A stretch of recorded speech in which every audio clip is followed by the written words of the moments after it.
জমা আছে।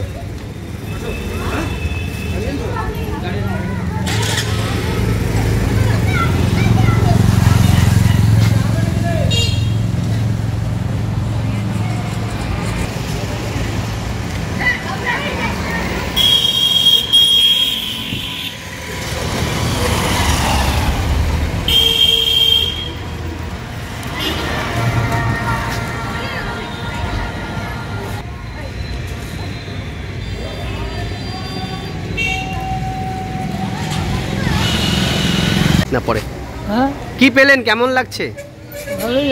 কি দিল আপনাকে, কে দিল? হ্যাঁ হ্যাঁ, কে দিল? হ্যাঁ, তো দরকার ছিল, এটা কাজে লাগবে আপনার? কাজে লাগাবো। ঠান্ডা পড়েছে?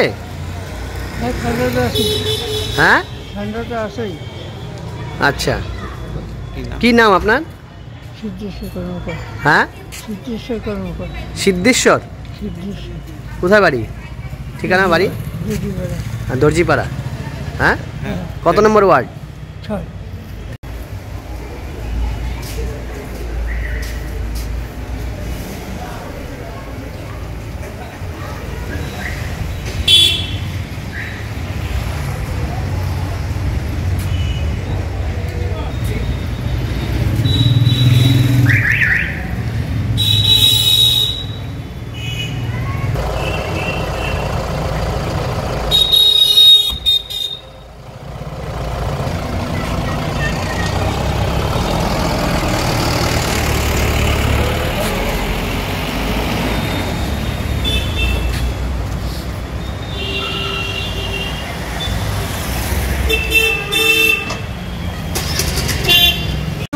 যেতে পারেন, বাইরে কিন্তু খুব শীত। তারকেশ্বর যাবেন? আচ্ছা ঠিক আছে, ভালো থাকবেন।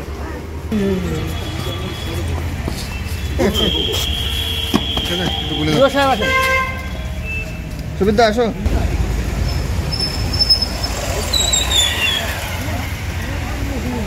বাড়ি থেকে আসলাম। একটা কম্বল আছে, একটা কম্বল। হ্যাঁ, বললাম না নিয়ে। কি নাম আপনার? সিদ্ধেশ্বর কর্মকার। কোন বাড়িটা আপনার? বয়স কত হলো আপনার? আমি পৌরসভার ভাইস চেয়ারম্যান।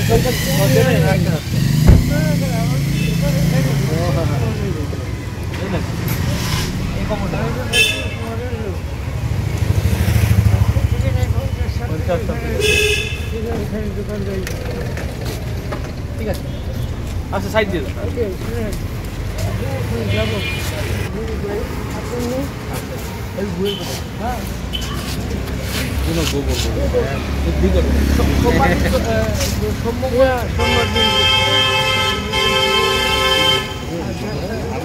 ঠিক আছে,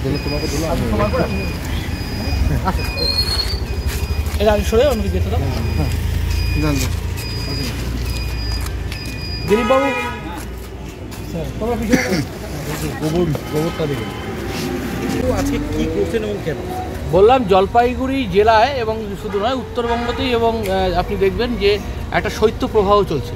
হাইপোথার্মিক্যাল ওয়েভ মানে হচ্ছে, হাইপোথার্মাল ওয়েভের মানে হচ্ছে যে আপনার এত শীতল হাওয়া যে যারা বাইরে ঘুরছেন তাদের একটা শরীরের তাপমাত্রা কমে যাওয়াটা, মানে অসম্ভবভাবে কমে যাওয়াটা প্রবণতা থাকে।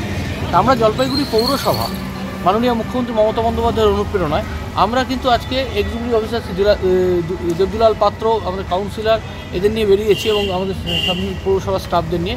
আমরা যারা রাস্তায় থাকেন, যাদের বারবার বলার সত্ত্বেও আমাদের যে আশ্রয় রয়েছে, যেহেতু মার্বেলের যে একদম ফ্লোর, কার্লনের বিছানা, থাকা খাওয়া ফ্রি, কিন্তু তারা কিছুতেই যারা যান না, কিন্তু রাস্তার মধ্যেই থাকেন, সেই সব মানুষদেরকে আমরা কম্বল এবং গায়ে দেওয়ার চাদর তুলে দিচ্ছি।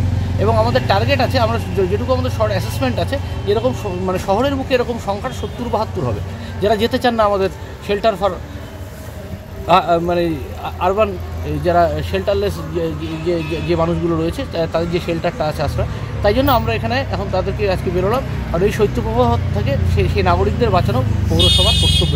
যারা যেতে চাইছে না তাদেরকে কি অ্যাওয়ারনেস জেনারেট করবে যাতে তারা যেতে চায়? দেখুন, আমরা কিন্তু বহু আমাদের যে এই আশ্রয় আছে, আশ্রয় যে এত বড় বিল্ডিং যেখানে থাকা খাওয়া ফ্রি, হ্যাঁ, সেইখানে অনেক মানুষ থাকে, পরিবারও থাকে।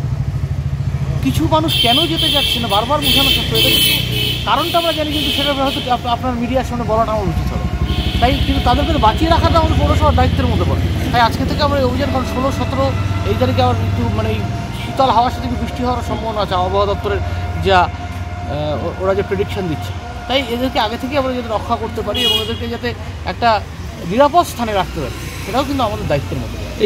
এই যে আশ্রয় যে হোম, এটা কার নির্দেশে কেন তৈরি হয়েছিল? আশ্রয় মানে যে এটা কোন প্রকল্প? না, আমি আপনাকে একটা ক্লিয়ার বলি। এটা হচ্ছে যে আপনার এখানে রাজ্য সরকার এবং কেন্দ্রীয় সরকার দুজনেরই অর্থ আছে 50-50% করে, এবং আমাদের পৌরসভাও সেখানে পরিকাঠামোগত খরচা করেছে। এটা আমরা মূলত করেছি হচ্ছে যে একটাই উদ্যোগ আমাদের, সেটা এই উদ্যোগ আপনি যেটা জানতে চাইছেন সেটা তার আগে আমি একটু ভেঙে বলে দিই। সেটা হচ্ছে যে এই পরিকল্পনাটা আশ্রয়ের নামে যে আমরা নিয়েছি সেটা কিন্তু অনেক আগে থেকে, এবং আপনি যদি তাকিয়ে দেখেন আশ্রয়ের কাজ শুরু হয়েছিল 2014 থেকে। সুপ্রিম কোর্টে কোনো ভার্ডিক্ট? সুপ্রিম কোর্টের তত্ত্বাবধানে, সুপ্রিম কোর্টের তত্ত্বাবধানে এটা আমরা শুরু করেছিলাম, এবং আজকে কিন্তু এখনও এই সুপ্রিম কোর্ট এবং জুডিশিয়ারির একটা কিন্তু নজরদারি এর উপর রয়েছে। না, দিল্লিতে একবার খুব সত্যপ্রবাহে মারা ছাড়া গেল না? দিল্লিতে তো 2013 সত্যপ্রবাহে যে প্রচুর মানুষ যে মারা গেল, বেশ কিছু মানুষ মারা গেলেন, তারপর থেকেই এটা সুপ্রিম কোর্ট সুমোটো ব্যাপারটা দিয়েছে এবং সুমোটো একটা অর্ডার পাস করেছে। এখন পর্যন্ত কজন রয়েছে ওখানে আশ্রয় প্রায় 27-28 জন রয়েছে। আজকে কি করলেন?